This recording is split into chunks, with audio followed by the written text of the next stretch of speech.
Good morning all of you. നമ്മളിപ്പോൾ part 1 വീഡിയോയിൽ discuss ചെയ്തിട്ടുണ്ടായിരുന്നത് സൊമാറ്റോഫോം ഡിസോർഡർ, അതിലെ ടൈപ്സ് ഓഫ് സൊമാറ്റോഫോം ഡിസോർഡറിലെ ഹൈപ്പോകോൺഡ്രിയാസിസും സൊമാറ്റൈസേഷൻ ഡിസോർഡറുമാണ്. പാർട്ട് 2 ഈ വീഡിയോയിൽ നമ്മൾ ഡിസ്കസ് ചെയ്യുന്നത് സൊമാറ്റോഫോം ഡിസോർഡേഴ്സിലെ മറ്റ് 3 ഡിസോർഡറുകളാണ്. അതിൽ പ്രധാനമായിട്ടും pain disorder, conversion disorder, body dysmorphic disorder.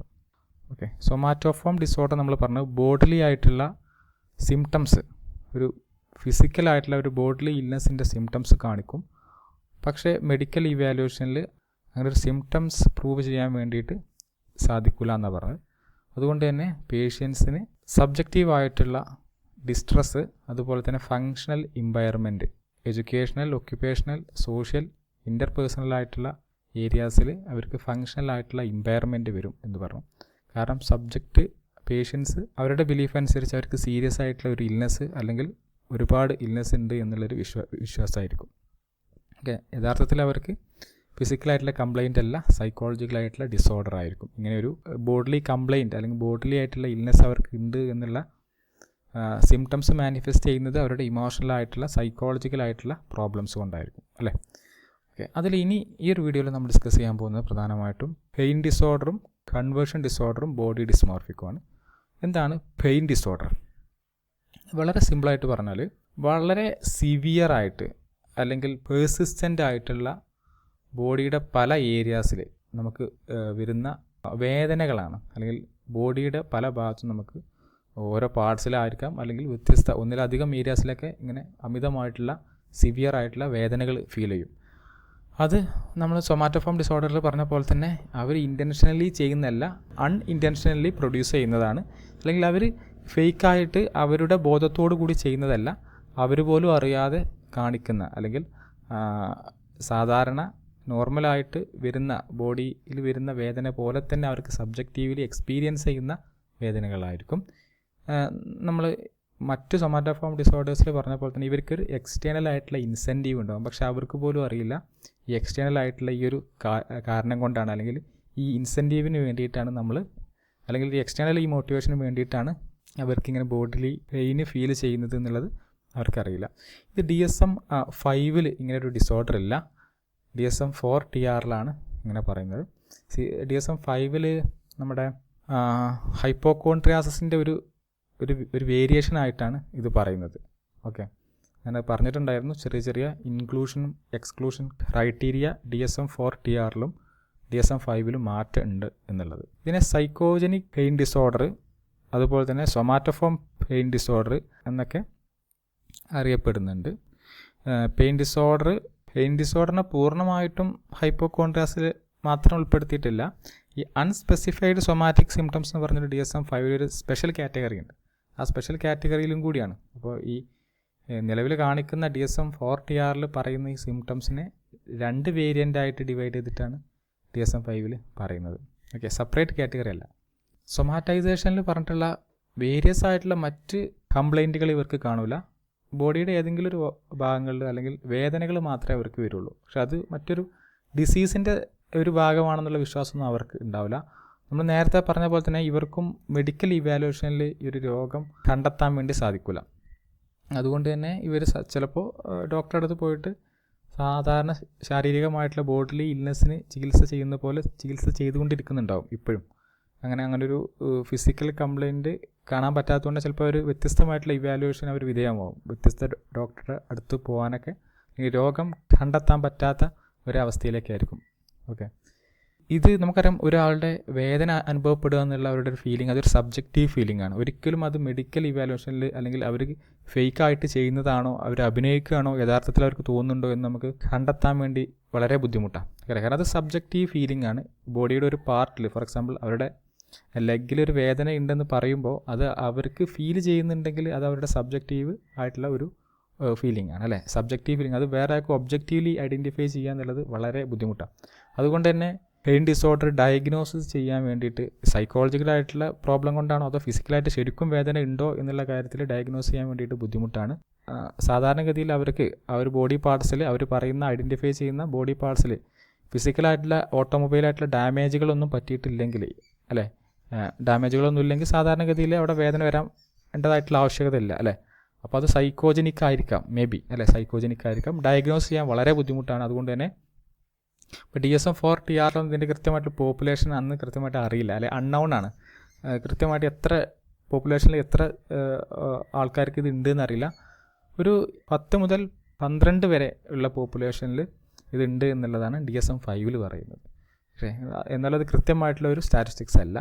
പിന്നെ ഇത് മറ്റ് പെയിൻ ഡിസോർഡർ ഉള്ള ആളുകളിൽ കോമൺ ആയിട്ട് ഇത് കാണാറുണ്ട്. ഫോർ എക്സാമ്പിൾ, ചിലപ്പോൾ ഒരു കാലിനായിരിക്കും വേദന ഉണ്ടാവുക, പക്ഷേ അവർക്ക് തോന്നുന്നുണ്ടാവും 2 കാലിനും വേദന ഉണ്ടെന്ന് തോന്നുന്നുണ്ടാവും. പക്ഷേ ഒരു കാലിന് ശരിക്കും വേദനയായിരിക്കും, മറ്റേ ചിലപ്പോൾ സൈക്കോജനിക് ആയിരിക്കും എന്നുള്ളതാണ്.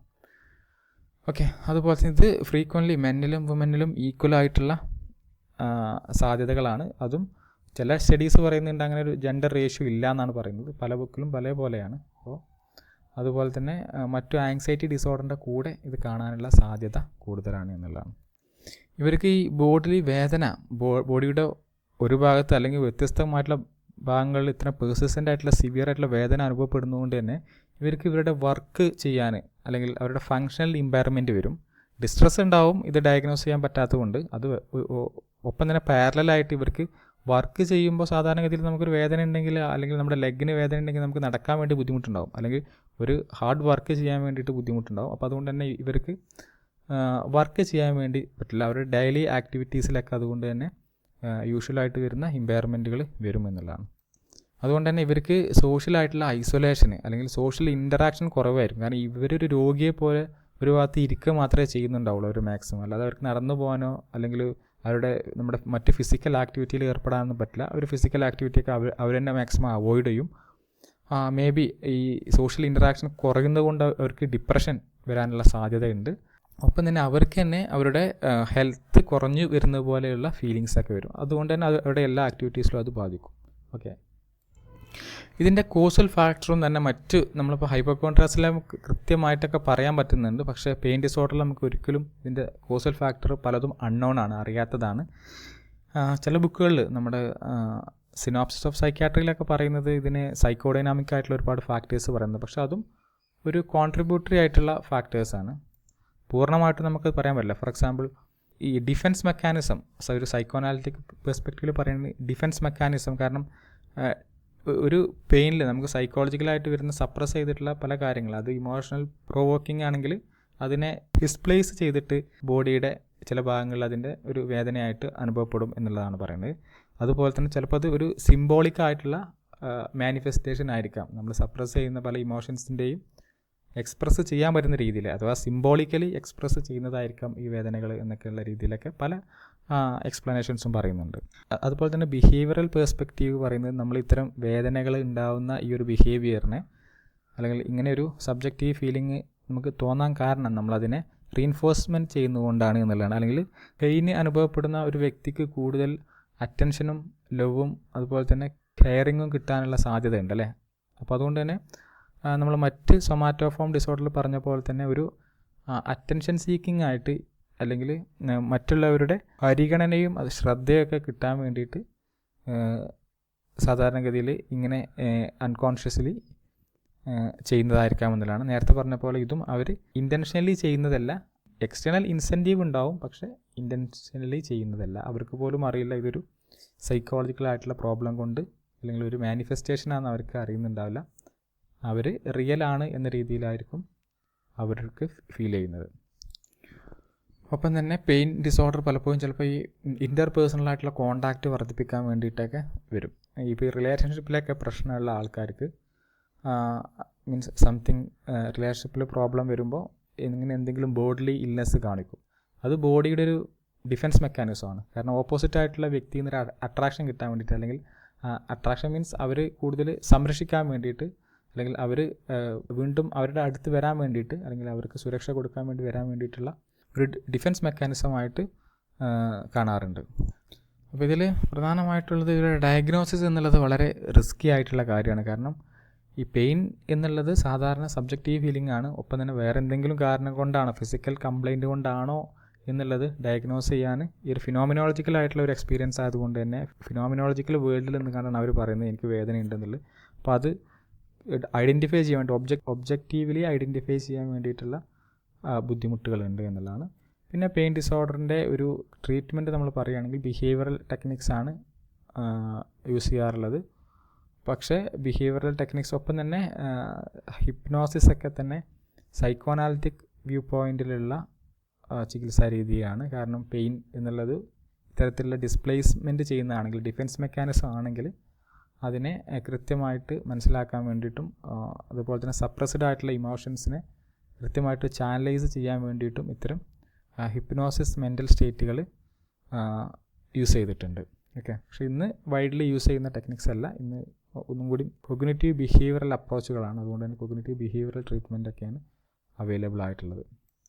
ഒപ്പം തന്നെ പ്രധാനപ്പെട്ട ഒരു ട്രെയിനിങ്, നമ്മൾ റിലാക്സേഷൻ മെത്തേഡ്സ്, ഇപ്പോൾ JPMR പോലെയുള്ള റിലാക്സേഷൻ മെത്തേഡ്, ഇവരുടെ ഡെയിലി ആക്ടിവിറ്റീസിൽ നേരത്തെ പറഞ്ഞ പോലെ അവർ കൃത്യമായിട്ട് വർക്ക് ചെയ്യാനൊന്നും പറ്റില്ല. അപ്പോൾ അതിനെ കൃത്യമായിട്ട് ഷെഡ്യൂൾ ചെയ്യുക, ഒരു ഡൂ ലിസ്റ്റൊക്കെ ഉണ്ടാക്കുന്ന രീതിയിൽ കൃത്യമായിട്ട് ഷെഡ്യൂൾ ചെയ്തിട്ട് അവരെ അതിന് പെർഫോം ചെയ്യിക്കാൻ വേണ്ടിയിട്ട് അവരെ മോട്ടിവേറ്റ് ചെയ്യാം. ഒപ്പം തന്നെ റീഇൻഫോഴ്സ്മെൻറ്റ് ചെയ്യാം. ഒപ്പം തന്നെ കൊഗ്നിറ്റീവ് റീസ്ട്രക്ചറിങ് മെത്തേഡ് യൂസ് ചെയ്യാറുണ്ട്. ഒപ്പം തന്നെ ഇതിനെ വളരെ കൃത്യമായിട്ട് മനസ്സിലാക്കുന്നതിനെ ഡയഗ്നോസ് ചെയ്യുമ്പോൾ ഇവർക്ക് ശരിക്കുള്ള വേദന ഉണ്ടോ, ബോഡിലി ഡാമേജ് കൊണ്ട് അങ്ങനെ ഒരു വേദന ഉണ്ടോ, അല്ലെങ്കിൽ സംതിങ് നെർവസ് സിസ്റ്റത്തിലുള്ള ഡാമേജ് കൊണ്ടോ അങ്ങനെ എന്തെങ്കിലും അവർക്ക് റിയൽ എക്സ്പീരിയൻസ് ഉണ്ടോ അതോ സൈക്കോജനിക് ആണോ എന്നുള്ളതിനെ ഐഡൻറ്റിഫൈ ചെയ്യുക എന്നുള്ളതാണ് ഫസ്റ്റ് ചെയ്യേണ്ട കാര്യം എന്ന് പറയുന്നത്. അടുത്ത ഡിസോർഡർ കൺവേർഷൻ ഡിസോർഡറാണ്. DSM-5 ഇത് ഫങ്ഷണൽ ന്യൂറോളജിക്കൽ സിംറ്റംസ് ഡിസോർഡർ എന്നാണ് പറയുന്നത്. Functional neurological symptom disorder. Okay, DSM-5 TRLM, പിന്നെ മറ്റേ ജനറൽ ടെക്സ്റ്റ് ബുക്കിലൊക്കെ നമുക്ക് കൺവേർഷൻ ഡിസോർഡർ എന്നാണ് കാണാൻ പറ്റുക. ഓക്കെ, ഇത് നമ്മൾ ഇതിന് മുമ്പ് ഹിസ്റ്ററിയിൽ ഡിസ്കസ് ചെയ്തിട്ടുണ്ടായിരുന്ന ഫ്രോയിഡ് ഡയഗ്നോസ് ചെയ്തിട്ടുണ്ടായിരുന്ന ഹിസ്റ്റീരിയ അല്ലെങ്കിൽ കൺവേർഷൻ ഹിസ്റ്റീരിയ എന്ന് പറഞ്ഞിട്ടുണ്ടായിരുന്നല്ലോ. ഈ കണ്ടീഷനിൽ പ്രധാനമായിട്ടും ഡെഫിസിറ്റ്സ് അല്ലെങ്കിൽ സിംറ്റംസ് കാണിക്കുന്നത് സെൻസറി ഓർ വളണ്ടറി മോട്ടോർ ഫങ്ഷനിങ്ങിലാണ്. അതായത് സെൻസേഷനിൽ, ഫോർ എക്സാമ്പിൾ നമ്മുടെ കാഴ്ച, കേൾവി ഇങ്ങനെയുള്ള ഏതെങ്കിലും ഒരു സെൻസേഷന് പ്രശ്നം വരിക, അല്ലെങ്കിൽ മോട്ടോർ ഫങ്ഷനിങ്, നമ്മളിപ്പോൾ നടക്കുന്നുണ്ട്, വാക്കിംഗ്, മറ്റ് ആക്ടിവിറ്റീസുകൾ ചെയ്യുന്നുണ്ട്, ഇതിലേതെങ്കിലും നമ്മൾ വളണ്ടറി ആയിട്ടുള്ള മോട്ടോർ ഫങ്ഷനിങ്, ഇത്തരത്തിലുള്ള സൈക്കോമോട്ടോർ ആക്ടിവിറ്റി ചെയ്യുന്നതിൽ ഇമ്പയർമെൻറ്റ് വരിക അല്ലെങ്കിൽ ഡെഫിസിറ്റ്സ് വരിക. ഇങ്ങനെ സ്വാഭാവികമായിട്ടും ഇങ്ങനെ ഡെഫിസിറ്റ്സ്, ഫോർ എക്സാമ്പിൾ നമുക്ക് നടക്കാൻ പറ്റുന്നില്ല, കാലനക്കാൻ പറ്റുന്നില്ലെങ്കിൽ അത് സാധാരണഗതിയിൽ ഡയഗ്നോസ് ചെയ്യുക എന്തെങ്കിലും ബോഡിലി ആയിട്ടുള്ള ഡെഫിസിറ്റ്സ് ആയിട്ടാണ് അല്ലെങ്കിൽ ഇമ്പയർമെൻ്റ് ആയിട്ടാണ് നമ്മൾ കാണുന്നത്. പക്ഷേ ഇവരെ സംബന്ധിച്ചിടത്തോളം ഫിസിക്കലായിട്ടുള്ള ഒരു പ്രോബ്ലംസും അവർക്ക് ഉണ്ടാവില്ല. അവരുടെ യൂഷ്വൽ ബോഡി ഫങ്ഷനിങ് വളരെ കൃത്യമായിരിക്കും. പക്ഷേ അവർക്ക് മോട്ടോറായിട്ടുള്ള അല്ലെങ്കിൽ സെൻസറി ആയിട്ടുള്ള ഫങ്ഷനിങ്ങിൽ ഡെഫിസിറ്റ്സ് വരും. ഓക്കെ, അതുകൊണ്ട് തന്നെ മെഡിക്കൽ ഇവാലുവേഷനിൽ ഇവരെ സംബന്ധിച്ചിടത്തോളം ഇവർക്ക് യാതൊരു അസുഖവും ഉണ്ടാവില്ല. ന്യൂറോളജിക്കൽ ഓർ മെഡിക്കൽ ഡിസീസിന് അല്ലെങ്കിൽ കണ്ടീഷനെ പോലെയുള്ള സിംറ്റംസ് ആയിരിക്കും അത്. അപ്പോൾ അതുകൊണ്ട് തന്നെ ഇവർ നേരത്തെ പറഞ്ഞ പോലെ സൈക്കോളജിക്കൽ ഡിസ്ട്രെസ് അല്ലെങ്കിൽ ഫങ്ഷണൽ ഇമ്പയർമെൻറ്റ് വരും. കാരണം ഇവർക്കിപ്പോൾ അതിൽ പ്രധാനമായിട്ടും ഹാൻഡ്, ലെഗിനൊക്കെ ആയിരിക്കും ഈ ഡെഫിസിറ്റ്സ് വരുന്നത്. മോട്ടോറാണെങ്കിൽ, സെൻസറി ആണെങ്കിൽ അവർ കാഴ്ച ശക്തി പോവുക അല്ലെങ്കിൽ കേൾക്കാനുള്ള ശക്തി പോവുക, ഇങ്ങനെയൊക്കെ ആയിരിക്കും. അപ്പോൾ അതുകൊണ്ട് തന്നെ ഡെഫ്നെസ്സൊക്കെ വരും. ഡെഫ്നെസ്സൊക്കെ സാധാരണഗതിയിൽ ഡെഫ്നെസ് അവർ കേൾക്കുന്നുണ്ടാവില്ല, പക്ഷേ അവർക്ക് ഇങ്ങനെ കേൾക്കുന്നില്ല എന്നുള്ളൊരു ഇൻസൈറ്റ് അവർക്ക് ഉണ്ടാവില്ല. ഇങ്ങനൊരു സ്പെഷ്യലായിട്ടുള്ളൊരു അവസ്ഥയുണ്ട്. ഇതിനെയാണ് നമ്മൾ ലാബില്ല ഇൻഡിഫറൻസ് എന്നൊക്കെ വിളിക്കും. അപ്പോൾ അവർക്ക് തന്നെ അവരുടെ ഡെഫിസിറ്റ്സിനെ കുറിച്ച് ബോധം ഇല്ലാത്തൊരവസ്ഥ, അതൊരു പ്രത്യേക അവസ്ഥയാണ്. അത് സബ്ജക്റ്റീവായിട്ടുള്ള അവർ അങ്ങനെ എക്സ്പീരിയൻസ് ചെയ്ത ആൾക്ക് മാത്രമേ ഇത് കൃത്യമായിട്ട് മനസ്സിലാക്കാൻ പറ്റുള്ളൂ. പക്ഷേ ലാബില്ല ഇൻഡിഫറൻസ് അഥവാ ബ്യൂട്ടിഫുൾ ഇൻഡിഫറൻസ് എന്നാണ് പറയാം. ഈ ലാബില്ല ഇൻഡിഫറൻസ് എന്ന എക്സ്പീരിയൻസ് എല്ലാവർക്കും ഉണ്ടായിക്കോണമെന്നില്ല. ഒരു 20-25% കൺവേർഷൻ ഡിസോർഡറുള്ള ആൾക്കാർക്ക് സാധ്യത ഉണ്ട് എന്നാണ്. നമ്മൾ മറ്റെല്ലാ സൊമാറ്റോഫോം ഡിസോർഡേഴ്സിനെ പറഞ്ഞ പോലെ തന്നെയാണ് ഇവരും അൺഇൻറ്റൻഷനലി പ്രൊഡ്യൂസ് ചെയ്യുന്നതാണ്. അല്ലാതെ അവർ കരുതി കൂട്ടിയിട്ട് ഇൻറ്റൻഷനലി പ്രൊഡ്യൂസ് ചെയ്യുന്ന സിംറ്റംസ് അല്ല. അവർക്ക് ലാക്ക് ഓഫ് അവയർനെസ് ആയിരിക്കും ഇതിൻ്റെ എക്സ്റ്റേണൽ ആയിട്ടുള്ള ഇൻസെൻറ്റീവിനെ കുറിച്ച്. അല്ലെങ്കിൽ എക്സ്റ്റേണൽ ആയിട്ടുള്ള ഇൻസെൻറ്റീവ് ഉള്ളത് കൊണ്ടാണ് ചെയ്യുന്നതെന്നും അവർക്കറിയില്ല. അതുപോലെ തന്നെ ഫേക്ക് ചെയ്യുന്നതല്ല, സിംറ്റംസിനെ ഫേക്ക് ചെയ്യുന്നതല്ല, അത് അൺഇൻറ്റൻഷനലി പ്രൊഡ്യൂസ് ചെയ്യുന്നതാണ്. അതുപോലെ തന്നെ ലാക്ക് ഓഫ് അവയർനെസ് ഉണ്ടാകുന്നതാണ് ലാബില്ല ഇൻഡിഫറൻസ് എന്ന് പറഞ്ഞിട്ടുള്ളത്. കൂടുതൽ തന്നെ ഹിസ്റ്റീരിയ എന്നറിയപ്പെടുന്ന, നമ്മൾ ഹിസ്റ്ററിയിലൊക്കെ പറഞ്ഞിട്ടുണ്ടായിരുന്ന ഡിസോർഡറുമായിട്ട് സിമിലറാണ് functional neurological symptom disorder. Freud use ചെയ്തിട്ടുണ്ടായിരുന്നത് കൺവേർഷൻ ഹിസ്റ്റീരിയ എന്നുള്ളതായിരുന്നു. അദ്ദേഹം പറഞ്ഞിട്ടുണ്ടായിരുന്നത് സെക്ഷൽ ആയിട്ടുള്ള എനർജി സപ്രസ് ചെയ്യുമ്പോഴാണ് ഇത്തരത്തിലുള്ള മോട്ടോർ ഇമ്പയർമെൻറ്റ് അല്ലെങ്കിൽ ഡെഫിസിറ്റ്സ് വരുന്നത് എന്നുള്ളതാണ്.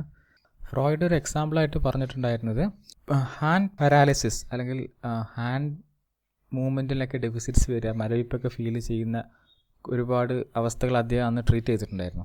അതിന് കാരണം അദ്ദേഹം പറഞ്ഞിട്ടുണ്ടായിരുന്നത് സെക്ഷുവലായിട്ടുള്ള guilty feeling. For example masturbate ചെയ്യുന്നതിൽ ഗിൽറ്റി ആയിട്ടുള്ള അല്ലെങ്കിൽ അതിൽ കുറ്റബോധം ഉള്ള ആളുകൾക്കാണ് ഹാൻഡ് പാരലൈസ്ഡ് ആയിട്ടുള്ള അവസ്ഥ ഉണ്ടായിരുന്നത്. അല്ലെങ്കിൽ ഇത്തരത്തിലുള്ള മോട്ടോറിക്കായിട്ടുള്ള മൂവ്മെൻറ്റ്സുകൾ അല്ലെങ്കിൽ ഇപ്പോൾ ഒരാൾ ഒരു പർട്ടിക്കുലർ ആയിട്ടുള്ള സ്ഥലത്തേക്ക് പോകുന്നതിൽ കുറ്റബോധമുള്ള ആൾക്കാർക്ക് ചിലപ്പോൾ അങ്ങോട്ട് നടന്നു പോകുമ്പോൾ അവരുടെ കാല് നടക്കാൻ പറ്റാത്ത അവസ്ഥ വരും, അല്ലെങ്കിൽ ലെഗ് മൂവ്മെൻറ്റിന് മോട്ടോറിക്കായിട്ടുള്ള മൂവ്മെൻറ്റ് ചെയ്യാൻ പറ്റാത്ത അവസ്ഥകളൊക്കെ വരും. പക്ഷേ അവരൊരു ഡേഞ്ചർ ആയിട്ടുള്ള സിറ്റുവേഷനിൽ ചിലപ്പോൾ ഒരു നായ പിന്നാലെ കൂടുകയാണെങ്കിൽ ചിലപ്പോൾ അവർ ഓടിയെന്ന് വരും. ഓക്കെ, പക്ഷേ അല്ലാത്ത സ്ഥിതിയിൽ വളണ്ടറി ആയിട്ട് നമ്മളൊരു മൂവ്മെൻറ്റ് ചെയ്യാൻ വേണ്ടി ശ്രമിക്കുമ്പോൾ അവർക്ക് ചെയ്യാൻ പറ്റില്ല. ഓക്കെ, അങ്ങനത്തെ ഈ കുറ്റബോധമുള്ള ഗിൽറ്റി ഫീലിംഗ് ഉള്ള അവസ്ഥകളിലൊക്കെ അങ്ങനെ വരാനുള്ള സാധ്യത ഉണ്ട് എന്നുള്ളത് പറയാറുണ്ട്. അതുപോലെ തന്നെ സെൻസറി ആയിട്ടുള്ള നമ്മുടെ കാഴ്ചശക്തിയൊക്കെ അങ്ങനെ നഷ്ടപ്പെട്ടിട്ട് ഉള്ളതായിട്ടുള്ള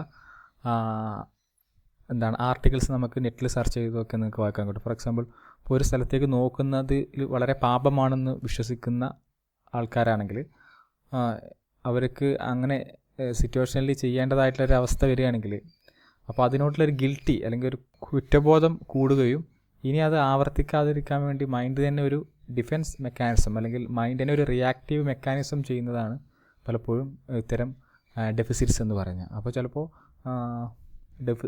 ഡെഫ്നെസ്സോ അല്ലെങ്കിൽ സെൻസറി ആയിട്ടുള്ള മറ്റ് ഇമ്പയർമെൻറ്റുകളൊക്കെ നമ്മൾ കാണിച്ചിരിക്കാം. 2 മോട്ടിവേഷനാണ് അല്ലെങ്കിൽ 2 ഇൻസെൻറ്റീവാണ് പ്രധാനമായിട്ടും ഇവർക്ക് ഇത് ചെയ്യാനുള്ളത്. പ്രൈമറി ഗെയിൻ എന്ന് പറഞ്ഞാൽ നമുക്ക് ആ ഒരു സ്ട്രെസ്ഫുൾ സിറ്റുവേഷനിൽ നിന്ന് അവോയ്ഡ് ചെയ്യുക അല്ലെങ്കിൽ അവിടെ നിന്ന് എസ്കേപ്പ് ചെയ്യുക എന്നുള്ളതാണ്. സെക്കൻഡറി ആയിട്ട് പറയാനാണെങ്കിൽ അവിടെ ചിലപ്പോൾ സംതിങ് എക്സ്റ്റേണലായിട്ടുള്ള പ്ലഷറബിൾ ആയിട്ടുള്ള അല്ലെങ്കിൽ ഫിനാൻഷ്യലായിട്ടോ അല്ലെങ്കിൽ ലവ് ആൻഡ് അറ്റൻഷനോ അങ്ങനെ സംതിങ് ഗെയിൻ ചെയ്യാൻ വേണ്ടിയിട്ടുള്ള ഒരു മോട്ടിവേഷനും ഉണ്ട്. ഫസ്റ്റ് വൺ സംതിങ് സ്ട്രെസ്ഫുൾ ആയിട്ടുള്ളൊരു കാര്യം അവോയ്ഡ് ചെയ്യണം.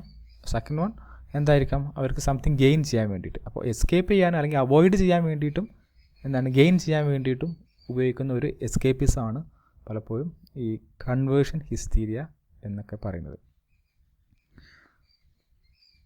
ഓക്കെ, ഈ ഒരു ഡിസോർഡറിന് നല്ലൊരു ഹിസ്റ്ററി ഉണ്ട്. ഇത് ഏറ്റവും കൂടുതൽ കോമൺ ആയിട്ട് കണ്ടിരുന്നത് മിലിറ്ററി വാർ അല്ലെങ്കിൽ സിവിൽ വാറൊക്കെ ഉണ്ടാകുമ്പോൾ ഏതെങ്കിലും നാടുകളിലെ യുദ്ധങ്ങളുണ്ടാകും. എസ്പെഷ്യലി ഇതിൽ പറയുന്നത് ഏറ്റവും കൂടുതൽ റിപ്പോർട്ട് ചെയ്തിട്ടുള്ളത് വേൾഡ് വാറിൻ്റെ സമയത്താണെന്നുള്ളതാണ്. ലോകമഹായുദ്ധം നടക്കുമ്പോൾ first world war, second world war, ഈ സമയത്ത് മിലിറ്ററി ഓഫീസേഴ്സിലാണ് കൂടുതലായിട്ട് ഈ രോഗം റിപ്പോർട്ട് ചെയ്തിട്ടുണ്ടായിരുന്നത്. അപ്പോൾ അതിന് കാരണം അന്ന് കണ്ടെത്താൻ പറ്റിയിരുന്നില്ല. പക്ഷേ പിന്നീട് ഒരുപാട് അനാലിസിലൂടെ മനസ്സിലായത് ഇവർക്ക് ഒരു യുദ്ധത്തിൽ ഫേസ് ചെയ്യുക എന്നുള്ള ആ ഒരു ഡേഞ്ചർ ആയിട്ടുള്ള സിറ്റുവേഷൻ അവോയ്ഡ് ചെയ്യാൻ വേണ്ടിയിട്ട് അവർ തന്നെ മീൻസ് ഇൻറ്റൻഷണൽ അല്ലാതെ അൺഇൻറ്റൻഷനലി പ്രൊഡ്യൂസ് ചെയ്യുന്ന സിംറ്റംസ് ആണ് എന്നുള്ളതാണ്. പലപ്പോഴും അവർക്ക് ലെഗ് മൂവ്മെൻറ്റിനൊക്കെയാണ് പ്രശ്നം പറ്റിയിട്ടുണ്ടായിരുന്നത് അന്ന്. അതായത് നടക്കാൻ പറ്റാത്ത പ്രശ്നം അല്ലെങ്കിൽ ഡെഫ്നെസ് ഒക്കെ വരും.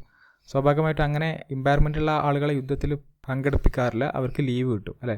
അപ്പോൾ അതുകൊണ്ട് തന്നെ അവർക്ക് ആ ഡേഞ്ചർ ആയിട്ടുള്ള സിറ്റുവേഷനിൽ അവോയ്ഡ് ചെയ്യാൻ പറ്റും. പക്ഷേ അത് ഇൻറ്റൻഷനലി ചെയ്യുന്ന ആൾക്കാർ ഉണ്ടാവും കേട്ടോ, അത്തരം ഡേഞ്ചർ ആയിട്ടുള്ള സിറ്റുവേഷൻസ് അവോയ്ഡ് ചെയ്യാൻ വേണ്ടിയിട്ട്.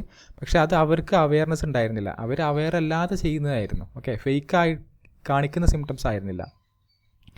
കാരണം അത്തരത്തിലുള്ള കോംബാറ്റ് സിറ്റുവേഷനിൽ ഇന്നും ഈ ഡിസോർഡർ ഡയഗ്നോസ് ചെയ്യുന്നുണ്ട്.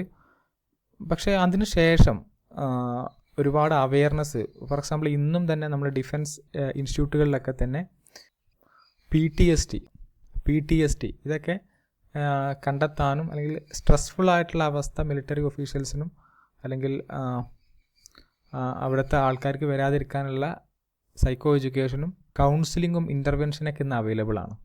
ഓക്കെ, അതുകൊണ്ട് തന്നെ ഇന്ന് ഇതിൻ്റെ ഡിക്രീസിങ് ഇൻ പ്രിവാലൻസ് റേറ്റിന് കാരണം ഇതിലൊരു അവെയർനെസ് കൂടിയതാണ് എന്നുള്ളതാണ്. അപ്പോൾ തന്നെ ജെൻഡർ ഡിഫറൻസ് ഉണ്ട്. ഫീമെയിൽസിനാണ് കൂടുതൽ കാണുന്നത്. പക്ഷേ മെയിൽസിൽ കൂടുതൽ കാണുന്നത് വാറിൻ്റെ സമയത്താണ്, യുദ്ധമുഖങ്ങളിലൊക്കെയാണ് കൂടുതൽ കാണുന്നത് എന്നുള്ളതാണ്.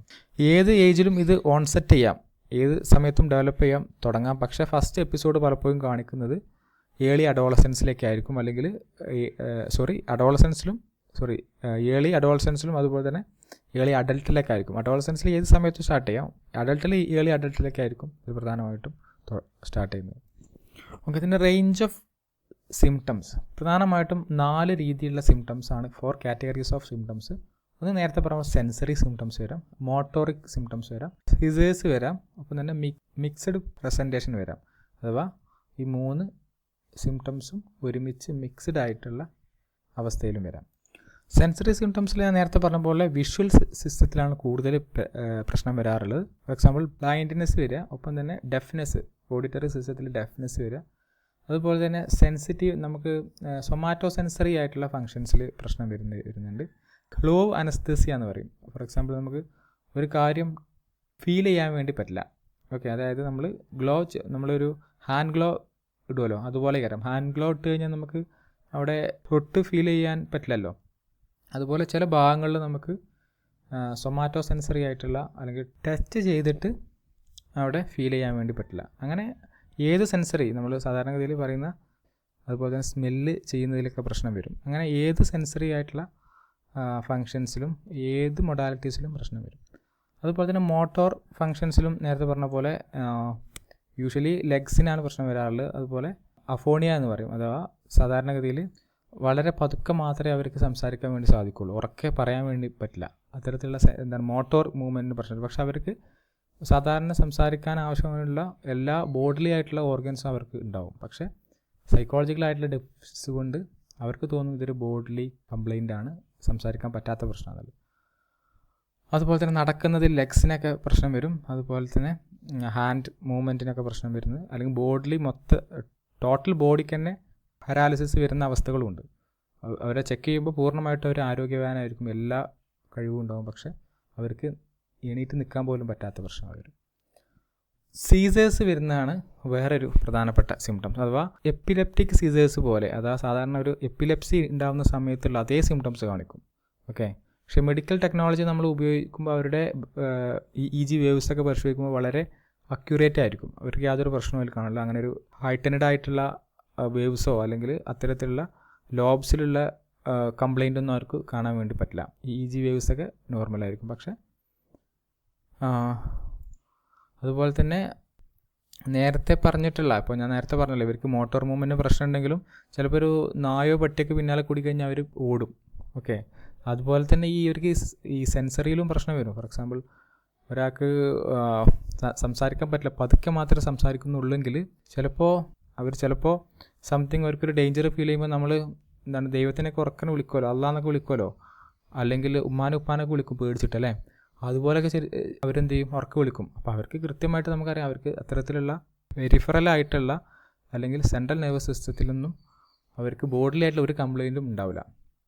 പക്ഷേ അവരുടെ മൈൻഡ് സപ്രസ് ചെയ്യുന്നതായിരിക്കും ഇത്തരം എബിലിറ്റീസ്. ഓക്കെ, അഥവാ ഒരു ബോഡിലി അല്ലെങ്കിൽ ഒരു ഡിഫെൻസ് റിയാക്ടിവിറ്റിയാണ് നമ്മുടെ മൈൻഡിൻ്റെ, അല്ലാതെ അവർക്ക് കംപ്ലൈൻറ്റുകളൊന്നും ഉണ്ടാവില്ല. സീസേഴ്സിൽ സാധാരണഗതിയിൽ എപ്പിലെപ്റ്റിക് സീസേഴ്സ് ആണെങ്കിൽ അവർക്കൊരു കോൺഷ്യസ്നെസ്സിൽ അല്ലെങ്കിൽ മെമ്മറി കൺഫ്യൂഷൻ, ഒരു ഫാബ്രിക്കേറ്റഡ് ആയിട്ടുള്ളൊരു മെമ്മറി ആയിരിക്കും അവർക്ക് പലപ്പോഴും അപസ്മാരം കഴിഞ്ഞതിന് ശേഷം ഉണ്ടാകുന്ന സമയങ്ങളിൽ.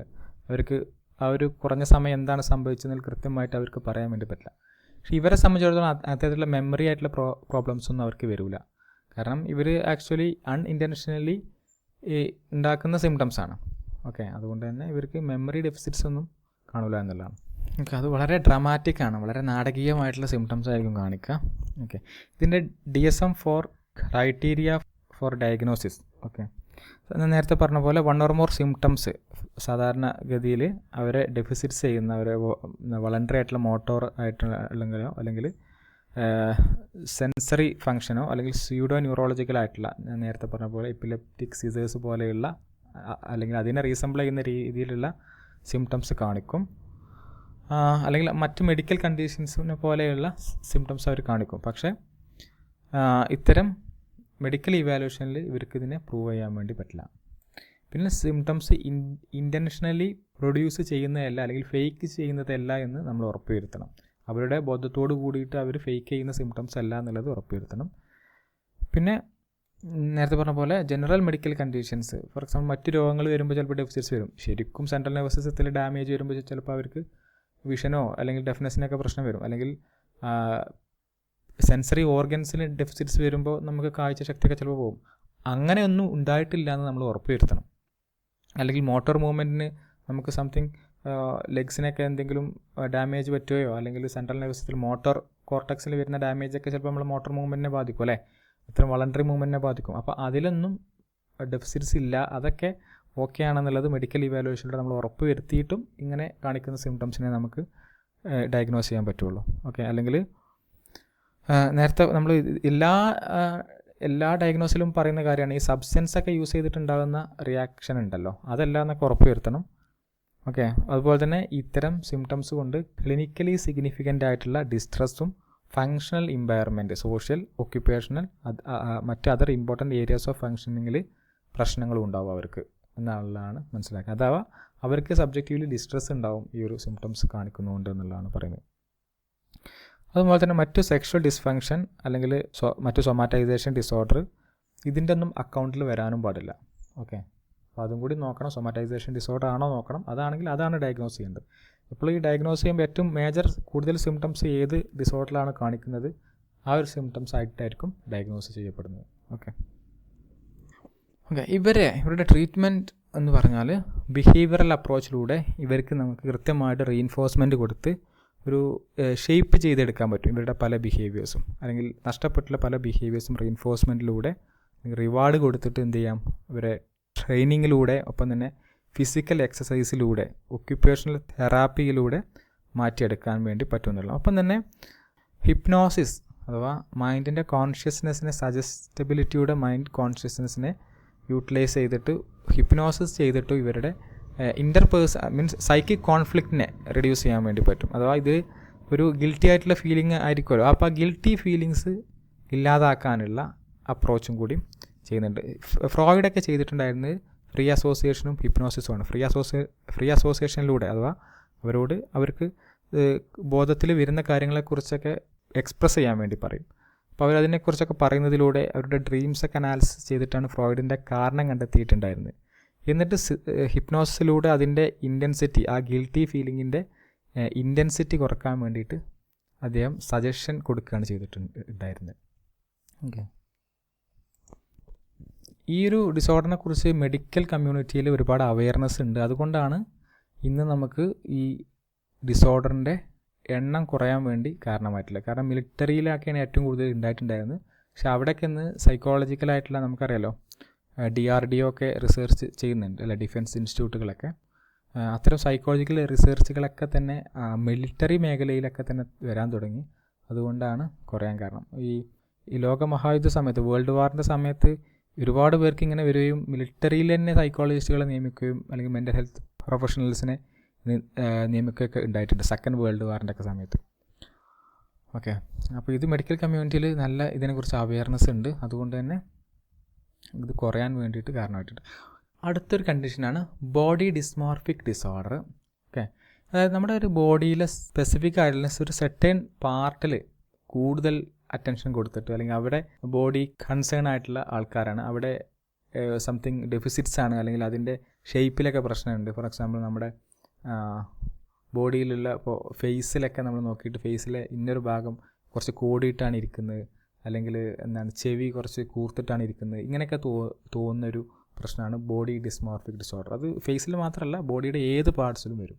ഓക്കെ, അത്തരത്തിലുള്ള ഒരു ഒബ്സസീവായിട്ടുള്ള തോട്ട്സ്, ഇങ്ങനെ റിപ്പീറ്റേറ്റീവ് ആയിട്ടുള്ള ഒരു OCD അല്ല, പക്ഷേ ഇത്തരത്തിലുള്ള OCD കണ്ടീഷൻ വരുന്നുണ്ട് കേട്ടോ. ഈ BDD എന്നാണ് പറയുക, ബോഡി ഡിസ്മോർഫിക് ഡിസോർഡർ. ഈ BDDയിൽ OCD, ഒബ്സഷൻ അല്ല, അല്ലെങ്കിൽ വസ്വാസ് എന്നൊക്കെ പറയുമല്ലോ, അത്തരം അവസ്ഥകളും കൂടെ വരുന്നുണ്ട്. പക്ഷേ BDD ഒരു ഇൻഡിപെൻഡൻ്റ് ആയിട്ടുള്ള വേറെ സൊമാറ്റോഫോം ഡിസോർഡർ തന്നെയാണ്.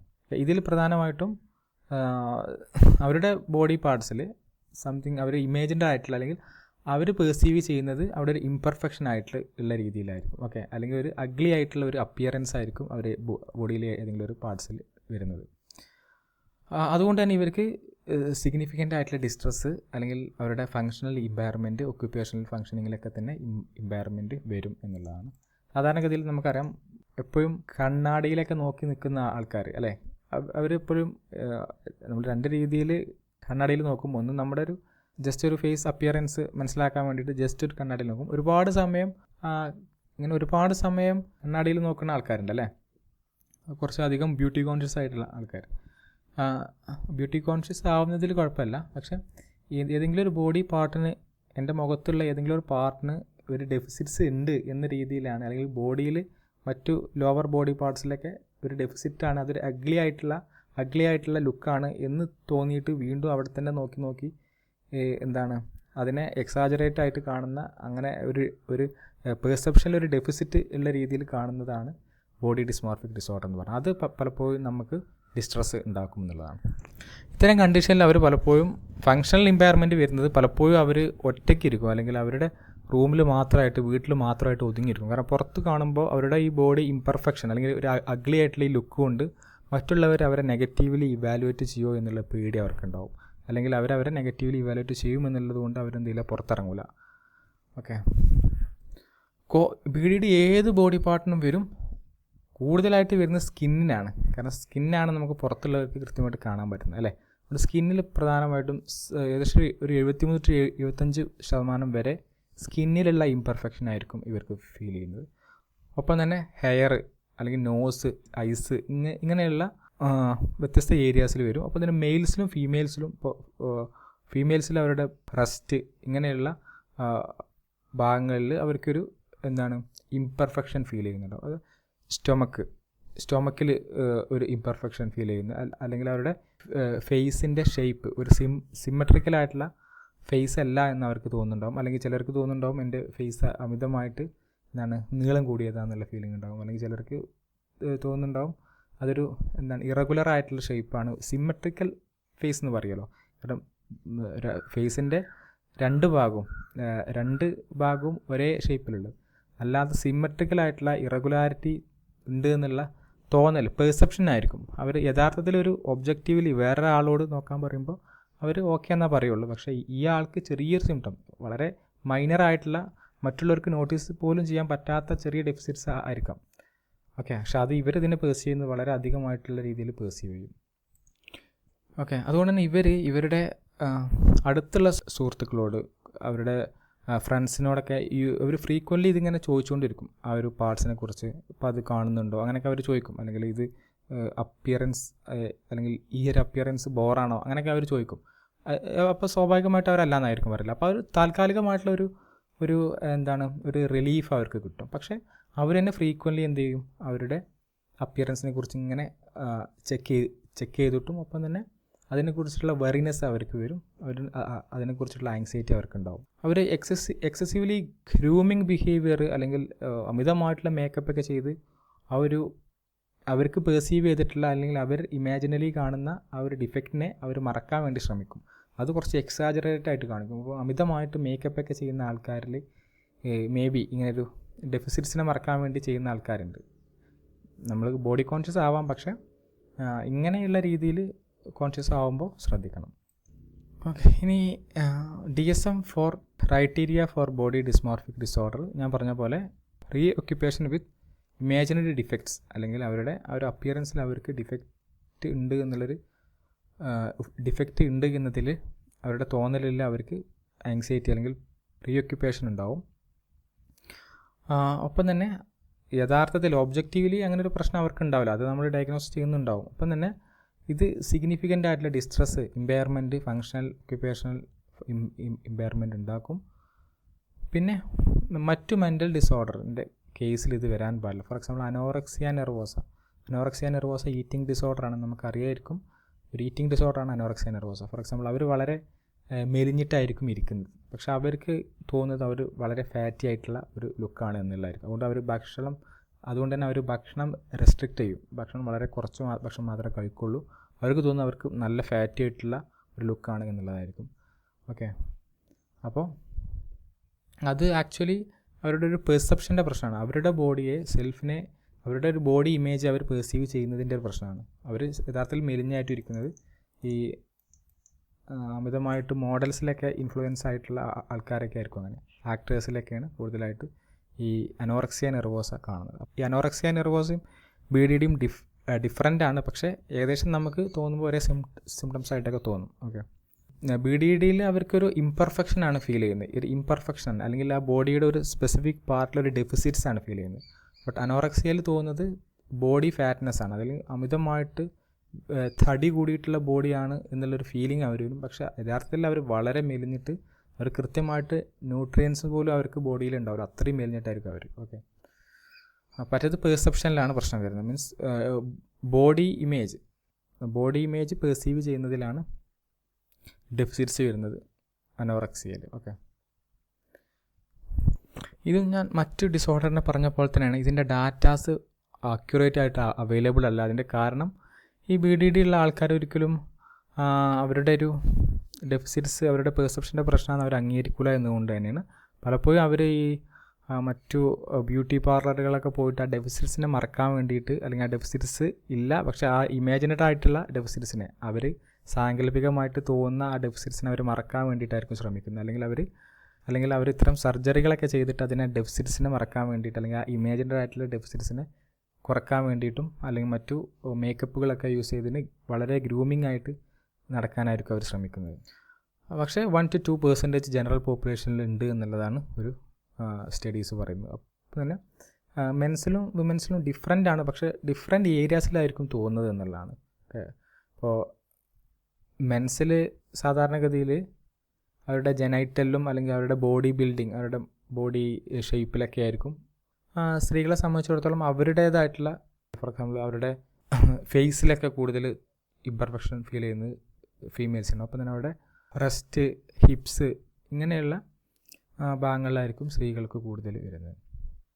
അഡോളസൻസിലാണ് കൂടുതലായിട്ട് വരിക. നമുക്കെന്നെ അറിയാമല്ലോ, അഡോളസൻസാണ് കൂടുതലൊരു ബ്യൂട്ടി കോൺഷ്യസ് എന്നുള്ള ഒരു ഫീച്ചർ സ്റ്റാർട്ട് ചെയ്യുന്നത് ഏകദേശം അഡോളസൻസിലാണ്. പിന്നെ അവർ കൂടുതൽ ന്യൂറോട്ടിക് ആയിട്ടുള്ള ക്യാരക്ടർ കാണിക്കുന്ന, അല്ലെങ്കിൽ പെട്ടെന്ന് ഇമോഷണൽ ഇൻസ്റ്റേബിലിറ്റി ആയിട്ടുള്ള ആൾക്കാരായിരിക്കും. പെട്ടെന്ന് കരയുക, അല്ലെങ്കിൽ വളരെ സെൻസിറ്റീവായിട്ടുള്ള ആൾക്കാരായിരിക്കും. ഭയങ്കര അവരുടെ ബോഡി പാർട്സിലൊക്കെ വളരെ ചെറിയ ഇംപെർഫെക്ഷൻ പോലും അവർ കൃത്യമായിട്ട് സെലക്റ്റീവ്ലി അറ്റൻഡ് ചെയ്യുന്ന ആൾക്കാരായിരിക്കും. ഓക്കെ, പിന്നെ നേരത്തെ പറഞ്ഞ പോലെ BDD OCD ആയിട്ട്, അതായത് obsession and compulsive disorder, OCD ആയിട്ടും anorexia eating disorder, anorexia nervosa ആയിട്ടും വളരെയധികം റിലേറ്റഡ് ആണ് എന്നുള്ളതാണ്. പിന്നെ കോസൽ ഫാക്ടേഴ്സ് ബയോസൈക്കോസോഷ്യൽ അപ്രോച്ചിൽ നമ്മൾ പറയുകയാണെങ്കിൽ, നമ്മൾ നേരത്തെ പറഞ്ഞ പോലെ സാധാരണ ആങ്സൈറ്റി ഡിസോർഡറുള്ള ആൾക്കാർ ഹൈലി ന്യൂറോട്ടിക് ആയിരിക്കും. അതുകൊണ്ട് ഹൈലി ന്യൂറോട്ടിക് ആയിട്ടുള്ള പേഴ്സണാലിറ്റി ക്യാരക്ടറിസ്റ്റിക്സ് ഒരു കോസൽ ഫാക്ടറായിട്ട് നമുക്ക് പറയാം. അതുപോലെ തന്നെ കോമൺ ആയിട്ട് OCDയിൽ പറയുന്ന എല്ലാ ക്യാരക്ടറും നമുക്ക് വേണമെങ്കിൽ ഇതിൻ്റെ ക്യാരക്ടറായിട്ട് പറയാം. അതുപോലെ തന്നെ ഹൈ ബ്യൂട്ടി കോൺഷ്യസ് ആയിട്ടുള്ള, അല്ലെങ്കിൽ ഹൈലി ബ്യൂട്ടി അല്ലെങ്കിൽ അട്രാക്റ്റീവ്നെസ് ഒക്കെ കൂടുതൽ വാല്യൂ കൊടുക്കുന്ന ഒരു സോഷ്യോ കൾച്ചറലായിട്ടുള്ള ബാക്ക്ഗ്രൗണ്ടുള്ള സിറ്റുവേഷനിലാണെങ്കിൽ, സ്വാഭാവികമായിട്ടും ഇപ്പോൾ ബ്യൂട്ടിക്കൊക്കെ പ്രാധാന്യം കൊടുക്കുന്ന ഒരു കമ്മ്യൂണിറ്റിയിൽ, ഒരു സൊസൈറ്റിയിലാണ് അവർ ജീവിക്കുന്നതെങ്കിൽ, അത്തരം സാമൂഹിക ചുറ്റുപാടിൽ അവർ ഇത്തരം അവരുടെ ബോഡിലി ഡെഫിസിറ്റ്സിൽ ചെറിയ ഒരു ഇംപെർഫെക്ഷനിലൊക്കെ അവർ എക്സാജറേറ്റ് ആയിട്ട് കാണിക്കാനുള്ള സാധ്യത കൂടും അല്ലേ. ഒപ്പം തന്നെ അവരിൽ ചിലപ്പോൾ അവർ സെൽഫ് എസ്റ്റീമൊക്കെ അവർ ഉദ്ദേശിക്കുന്നത് ഒരു സെൽഫ് സ്കീമാണ് അവർ ഡെവലപ്പ് ചെയ്തിട്ടുള്ളത് ഈ ബ്യൂട്ടിയിലൊക്കെ ബ്യൂട്ടിയിലൊക്കെ അല്ലെങ്കിൽ ഫിസിക്കലായിട്ടുള്ള ബ്യൂട്ടിയിൽ വളരെ ഇമ്പോർട്ടൻസ് ഉണ്ട് എന്നുള്ള രീതിയിലായിരിക്കും. അപ്പോൾ അത്തരത്തിൽ ഡിഫക്റ്റീവായിട്ടുള്ള ചെറിയൊരു കാര്യം വന്നാൽ തന്നെ അത് സെൽഫ് എസ്റ്റീമിനെ ബാധിക്കും, അല്ലെങ്കിൽ അതെന്നെ നല്ല രീതിയിൽ ഫങ്ഷനിങ്ങിനെ ബാധിക്കും എന്നുള്ള ചിന്തകൾ ഇതിന് കാരണമാവാറുണ്ട്. ഒപ്പം തന്നെ ചില സമയങ്ങളിൽ വളരെ ചെറിയ ചൈൽഡ്ഹുഡിലോ അല്ലെങ്കിൽ ഏർലി അഡോളസൻസിലൊക്കെ ഉണ്ടാകുന്ന ട്രോമ എന്ന് പറഞ്ഞാൽ ഇത്തരം ക്രിട്ടിസൈസ് ചെയ്യുന്നത്, ഇപ്പോൾ ആരെങ്കിലും ചെറിയൊരു ഡിഫക്റ്റ് കാണിച്ചു കൊടുത്തിട്ട് അതിനെക്കുറിച്ച് ടീസിങ് ചെയ്താൽ, അല്ലെങ്കിൽ ആ ഒരു ഇംപെർഫെക്ഷൻ്റെ പേരിൽ കളിയാക്കിയിട്ടുണ്ടെങ്കിൽ പിന്നീട് അവരിൽ ചിലപ്പോൾ ഇത്തരത്തിലുള്ള ആ ഒരു ബോഡി ഡിഫക്റ്റിൽ കൂടുതൽ കോൺഷ്യസ് ചെയ്യാനുള്ള, കൂടുതൽ ഫോക്കസ് ചെയ്യാനുള്ളൊരു സാധ്യത കൂടും എന്നുള്ളതാണ്. അത്തരത്തിലുള്ള ബയാസ്ഡ് ആയിട്ടുള്ള സെലക്റ്റീവ് അറ്റൻഷന് കാരണമാവും. അതുപോലെ തന്നെ മിസ് ഇൻ്റർപ്രിട്ടേഷനും ആ ഒരു കാര്യത്തെ അവരെങ്ങനെയാണ് നോക്കിക്കാണുന്നത്, ആ ഡിഫക്റ്റിനെ, ചെറിയൊരു ഡിഫക്റ്റിനെ എങ്ങനെയാണ് നോക്കിക്കാണുന്നത് എന്നുള്ളതാണല്ലോ. അപ്പോൾ ആ ഒരു മിസ് ഇൻ്റർപ്രിട്ടേഷനും അവിടെ സാധ്യതയുണ്ട്. ബയാസ്ഡ് ആയിട്ടുള്ള മിസ് ഇൻ്റർപ്രിട്ടേഷനും ഒരു കോസൽ ഫാക്ടറായിട്ട് പറയാം. അപ്പം തന്നെ ട്രീറ്റ്മെൻറ്റിൻ്റെ കാര്യത്തിലേക്ക് പറയുമ്പോൾ പറഞ്ഞ പോലെ SSRI കാറ്റഗറിയിലുള്ള ആൻറ്റി ഡിപ്രസൻ മെഡിക്കേഷൻസ് ഇവരുടെ ഈ ഡിസ്ട്രെസ്സിനെ കുറക്കാൻ വേണ്ടിയിട്ട് ഹെൽപ്പ് ചെയ്യും. ഒപ്പം തന്നെ കൊഗ്നിറ്റീവ് ബിഹേവിയറൽ അപ്രോച്ച്, പ്രധാനമായിട്ടും exposure and response prevention technique, അതായത് ഇപ്പോൾ OCD ഉള്ള ആൾക്കാരിലൊക്കെ നമുക്കറിയാം, അവർക്ക് ഒരു അഗ്ലി ആയിട്ട് അല്ലെങ്കിൽ ഇതൊരു സംതിങ് ചില കാര്യങ്ങൾ അവർ തൊട്ട് നോക്കുമ്പോൾ അവർക്ക് അവിടെ ഒരു വൃത്തികേടായിട്ടൊക്കെ ഫീൽ ചെയ്യുന്നുണ്ടെങ്കിൽ അത്തരം വൃത്തികേടുള്ള ആ ഒരു ഒബ്ജക്റ്റിനെ കൂടുതൽ അവർക്ക് എക്സ്പോസ് ആക്കുക എന്നുള്ളതാണ്. കൂടുതൽ അവർക്ക് എക്സ്പോസ് ആക്കുക. അപ്പോൾ തന്നെ ആ ഒരു സിറ്റുവേഷനിൽ നിന്ന് എസ്കേപ്പ് ചെയ്യാൻ വേണ്ടിയിട്ട് അവരെ അനുവദിക്കാതിരിക്കുക. ഓക്കെ, അപ്പോൾ അവരോട് ആ ഒരു സിറ്റുവേഷനോട് അവർക്കൊരു അഡാപ്റ്റേഷൻ വരും. ഓക്കെ, അപ്പോൾ അത്തരത്തിലുള്ള കോഗ്നിറ്റീവ് ബിഹേവിയറൽ അപ്രോച്ച് ട്രീറ്റ്മെൻറ്റ് ടെക്നിക്സുകളൊക്കെ ഉപയോഗിക്കാറുണ്ട്.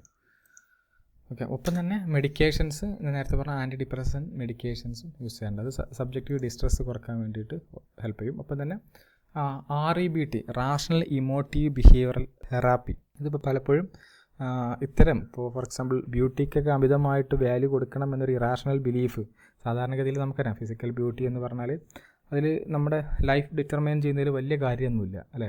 അപ്പോൾ അതുകൊണ്ട് തന്നെ അത്തരത്തിലുള്ള ഇറാഷണലായിട്ടുള്ള ബിലീഫ് വെച്ച് പുലർത്തുന്ന ആൾക്കാരുണ്ടാവും അല്ലേ. ഫിസിക്കലായിട്ടുള്ള ബ്യൂട്ടി അല്ലെങ്കിൽ ഇത്തരം ചെറിയ ഇംപെർഫെക്ഷനൊക്കെ എന്നെ നന്നായിട്ട് ബാധിക്കും അല്ലെങ്കിൽ എൻ്റെ ലൈഫിൽ അത് ഇൻഫ്ലുവൻസ് ചെയ്യും എന്ന് ഇറാഷണലായിട്ടുള്ള ബിലീഫൊക്കെ വെച്ച് പുലർത്തുന്നുണ്ടെങ്കിൽ അവരുടെ അത്തരം ഇറാഷണൽ ബിലീഫിനെ റാഷണലൈസ് ചെയ്യാനുള്ള സപ്പോർട്ട് REBT ടെക്നിക്സിലൂടെ അല്ലെങ്കിൽ അതിനെ ഡിസ്പ്യൂട്ട് ചെയ്യാനുള്ള ഒരു ടെക്നിക്സാണ്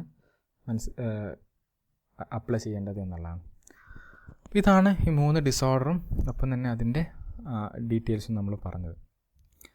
അപ്പോൾ ഇത്രയും കാര്യങ്ങളാണ് സൊമാറ്റോഫോം ഡിസോർഡറിൽ 5 സൊമാറ്റോഫോം ഡിസോർഡേഴ്സ്, അതിൻ്റെ സിംറ്റംസ്, അതിൻ്റെ കോസൽ ഫാക്ടർ, അതിൻ്റെ ഡെമോഗ്രാഫിക് ആയിട്ടുള്ള മറ്റ് ഡീറ്റെയിൽസുകൾ, അതിൻ്റെ ട്രീറ്റ്മെൻറ്റ്, ഇത്രയും കാര്യങ്ങളാണ് നമ്മളതിൽ പറഞ്ഞത്. വളരെ ഇമ്പോർട്ടൻ്റ് ആയിട്ടുള്ളതാണ് ഈ 5 സൊമാറ്റോഫോം ഡിസോർഡർ. എനിക്ക് തോന്നുന്നു കുറച്ചും കൂടി ഇൻട്രസ്റ്റിംഗ് ആണ് നമുക്കിത് പഠിക്കുമ്പോൾ. അതുകൊണ്ട് തന്നെ കൃത്യമായിട്ട് മനസ്സിലാക്കാം. ഇതിൽ ഡൗട്ട്സ് ഉണ്ടെങ്കിൽ ചോദിക്കാം.